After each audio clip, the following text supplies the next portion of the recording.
الآن حان دور القزبر، والكزبر يعني هذا دوك نديرو نحطو هذا في هذيك العلبة. هذا هو الاوتوكون اللي يجي هكذا. دوك نفتحو تشوفو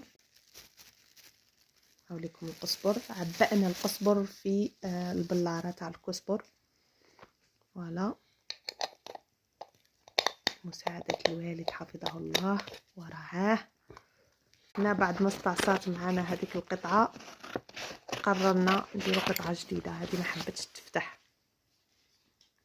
هاي لكم تفتحت بعد جهد جاهد. فوالا، هنا لصقناها في العلبة ونكتبوا عليها كزبر.